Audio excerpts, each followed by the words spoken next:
Bom dia a todos. Na data de hoje, nós demos cumprimento a alguns mandados de busca e apreensão expedidos no bojo de um processo judicial que tem como objetivo apurar as supostas práticas de crimes contra a ordem tributária, lavagem de capitais e também a prática do crime de peculato. Como o delegado regional da Receita Federal falou agora há pouco, no ano de 2018, foi criado um grupo aqui no estado de Sergipe, pela Polícia Federal, a Receita Federal e o Ministério Público Federal, com vistas a investigar e apurar supostas infrações de crimes contra a ordem tributária. A primeira investigação partiu de informações fornecidas pela Receita Federal.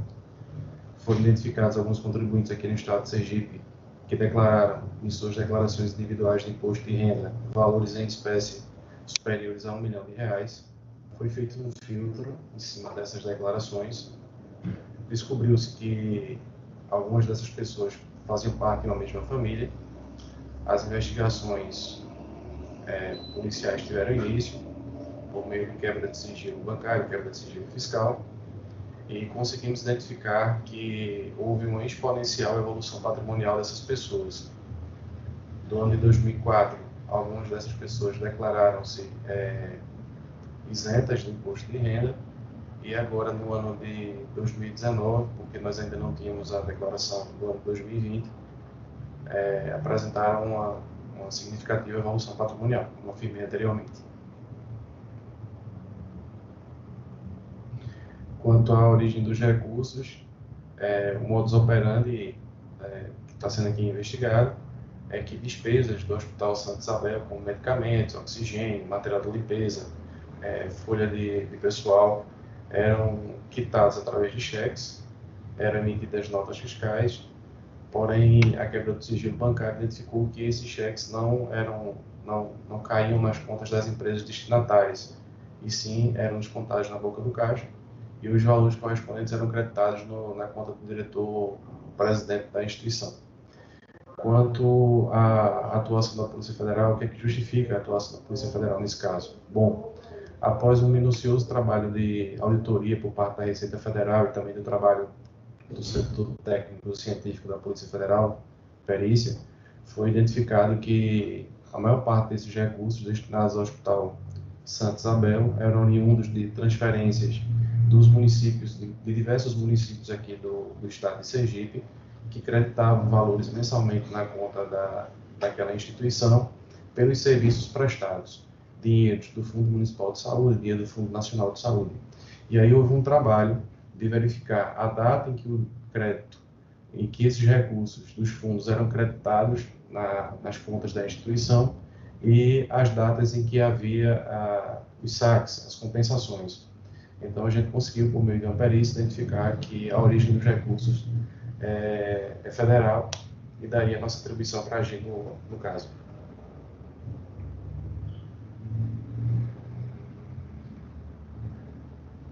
Podemos abrir para perguntas, Antônio? À vontade.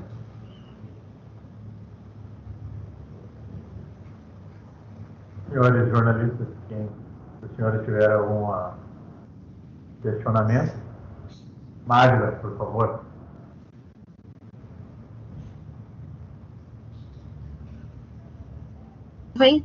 Me ouvem bem agora? Bom dia a todos. Eu já cheguei um pouco no início aí da coletiva, mas a título de prejuízo, né, de montante desviado, não sei se os senhores já citaram aí, se pudessem repetir, e quais os desdobramentos do que vocês já apuraram que pode ainda resultar? Prisão, algo semelhante? Doutor Antônio, pode responder, por favor.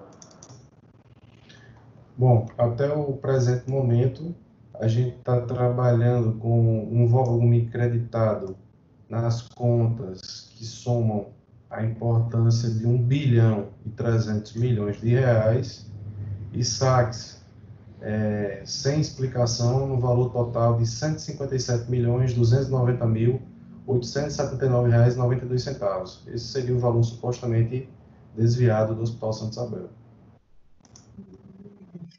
prisões? Veja bem, o assunto prisão, a prisão sempre tem que ser a última medida.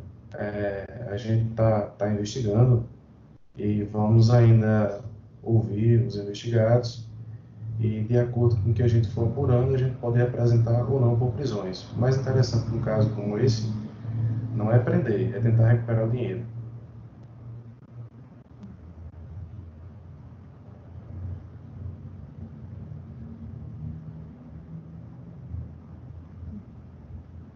Senhora Rosa, por favor, pode fazer a pergunta. Boa tarde a todos. Aqui quem fala é a jornalista Laís Rocha, tá certo? Aqui da TV Sergipe.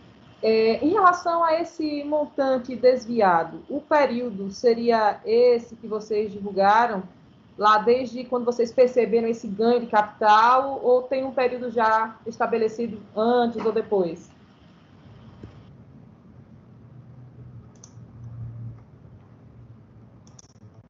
Doutor Antônio? Bom, o período analisado, quebra de sigilo fiscal, vai de 2003 até 2018. É evidente que nesse período todo, a gente não pediu quebra de sigilo bancário disso tudo.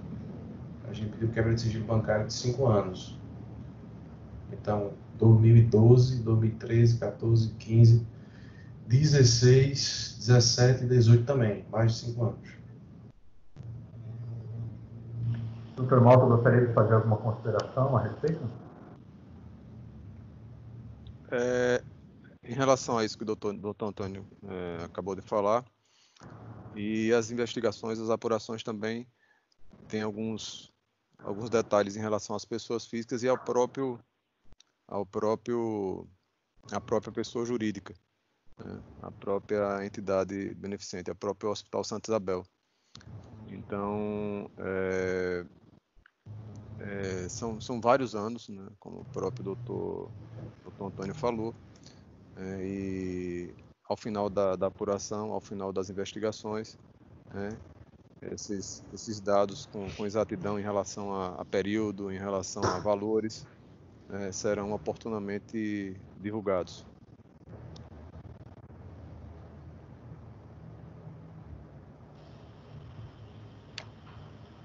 Existe alguma previsão de solicitar afastamento do diretor, presidente e de outros envolvidos nesses desvios?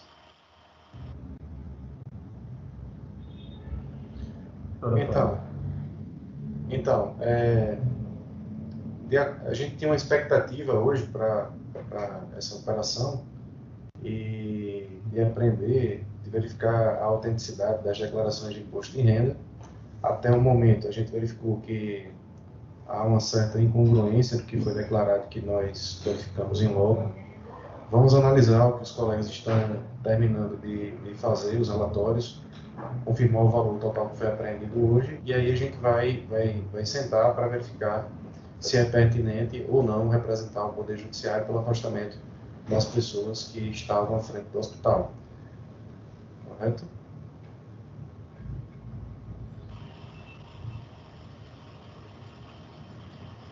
Mais algum que...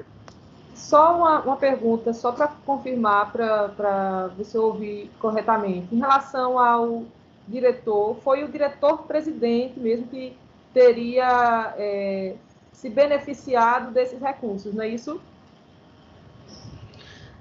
Então, a gente está investigando ainda para verificar quem foi a pessoa, se é uma única pessoa, ou se existe mais de uma pessoa que foi supostamente beneficiada pelos desvios que nós estamos apurando.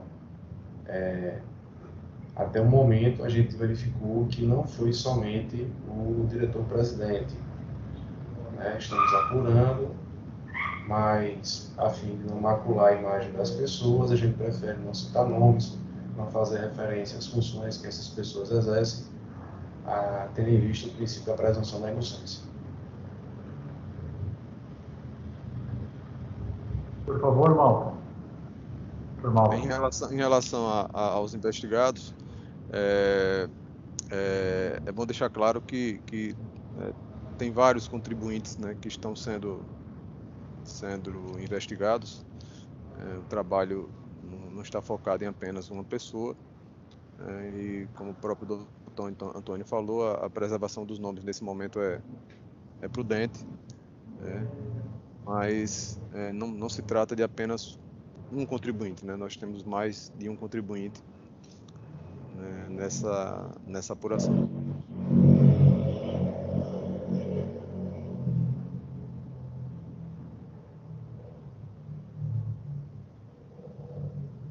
Aqui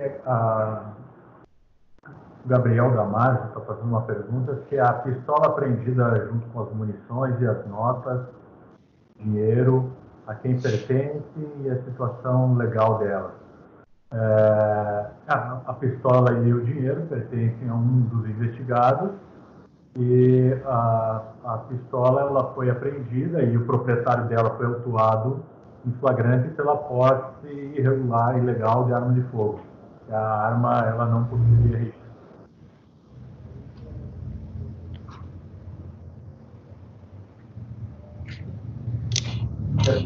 Tamires está fazendo uma pergunta também. Tamires, quer fazer a pergunta diretamente ou... Em relação ao dinheiro que foi apreendido, o Gabriel Damasio pergunta novamente, foi aproximadamente R$420 mil.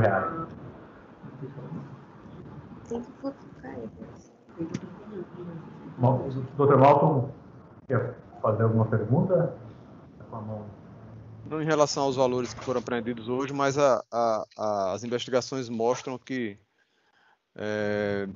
em relação a esses valores envolvidos, né, os valores já foi citado aí no início, são muito maiores.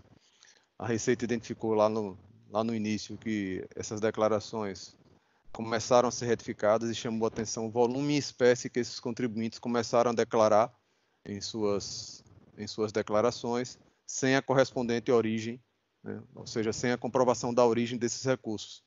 Isso já foi falado lá no início, é só para reforçar que o montante declarado em espécie é muito grande, é muito significativo. Hoje, essa apreensão desses 420 mil aproximados é uma pequena gota d'água aí nesse universo de recursos que a gente imagina que tenham sido desviados.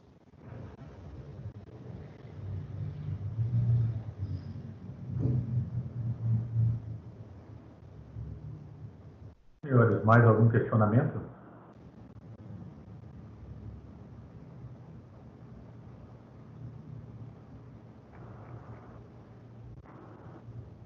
Eu gostaria. Quem? É Magna. Por favor, Magna. Pronto. É o seguinte, nas informações passadas através do release, foi citado aqui de emissão de cheques para pessoas físicas consideradas atípicas, empregadas do hospital, com baixa remuneração mensal. Como eu peço desculpas se isso já foi tocado ou explicado anteriormente, mas é só, se puder novamente, essas pessoas seriam laranjas, já que são de remuneração baixa, foram utilizadas para isso ou não? Eram pessoas que tinham consciência e conhecimento de que estava havendo algum tipo de transação irregular? Doutor Antônio. O que aconteceu aí foi o seguinte, cheques foram emitidos a fim de saldar, de liquidar algumas despesas, como oxigênio, medicamento, material de limpeza e outros. E a contabilidade do hospital indicava que esses cheques eram direcionados para esses pagamentos. Acontece que a quebra do sigilo bancário evidenciou que esses cheques não foram destinados a esses pagamentos. Esses cheques foram descontados na boca do caixa por duas pessoas, por dois funcionários do hospital, e em seguida esse dinheiro foi acreditado na conta das pessoas que nós estamos investigando. Então não é questão de utilização de laranjas, mas sim da utilização de funcionários do hospital, de empregados do hospital, que iam para a boca do caixa com esses cheques, descontavam e em seguida acreditavam na conta das pessoas que são aqui investigadas. E alguns bancos e algumas contas correntes, né, doutor Antônio? Perfeito. Esses dois funcionários, né?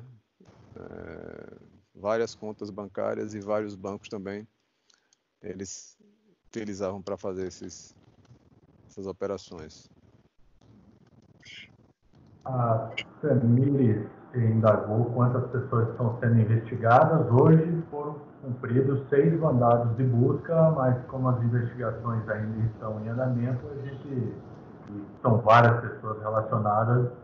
Em relação a esse tópico, a gente mantém em sigilo em razão da investigação. A respeito do valor desviado, a senhora Rosa está fazendo uma pergunta aqui. Esse valor desviado é de 157 milhões. Dr. Malton, gostaria de fazer algum comentário em relação a isso? Acho que os valores vocês já citaram, já ficaram claros aí, né? É um valor muito, muito grande realmente de desvio, né? Suposto desvio de recursos públicos. Daí a importância e a atuação, né, dos 3 órgãos envolvidos nesse caso, né? Porque com certeza nós teremos repercussão em todas as áreas, né? No âmbito fiscal, no âmbito penal, no âmbito criminal, enfim.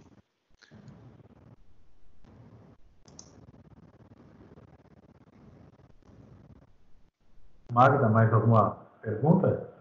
Uma observação, sempre acompanhávamos do Hospital Santa Isabel muitas queixas por parte da direção de dificuldades financeiras, problemas terríveis, sempre, muito semelhante com o Hospital Cirurgia, dificuldades e cobravam muitos repasses por parte dos municípios. Então, podemos dizer que essa falta e esses problemas enfrentados pelo hospital e a alegação de falta de recurso é porque esses recursos estavam todos eles sendo desviados. Não está errado dizer isso, né? Na verdade, em relação a isso, a nossa investigação ainda está em andamento e o que se apura são possíveis desvios de recursos. Agora, se esse fator é causa de eventuais problemas que o hospital tem enfrentado, não cabe a nós adentrar nesse assunto. Estamos apurando, a investigação se iniciou a partir dessa evolução patrimonial e se identificou que há indícios de que ela decorre de possíveis desvios de recursos públicos destinados ao hospital. Há indícios disso. Em relação a esse... Magna, só complementando aí em relação à sua pergunta, sim, entre 2013 e 2017, é Malton quem está falando, sim, em relação a repasses municipais, estaduais e federais, normalmente capitaneados por fundo municipal, fundo hospitalar de saúde, o hospital recebeu quase 300 milhões de reais, entre 2013 e 2017, né? Apenas uma foto, aí, um extrato, né? Não contabilizando todos os períodos que estão sendo abrangidos aí pela investigação. Existe uma forma, diante desse montante, que é uma coisa assustadora, isso já foi estancado com essa operação? Não sei se os senhores podem até responder isso, mas o que já foi comunicado à Justiça, isso já foi estancado, já que essas pessoas elas ainda vão continuar ou estão ainda à frente da gestão? Enfim, tem como se estancar isso? Isso já foi estancado de alguma forma? Doutor Antônio. Então, a gente já comentou a respeito disso, Magna. A gente está analisando a documentação que foi apreendida na data de hoje, e aí, a partir dessa documentação, assim como nós estamos fazendo em outras investigações, é que a gente tem elementos a pedir ou não o afastamento das pessoas, certo?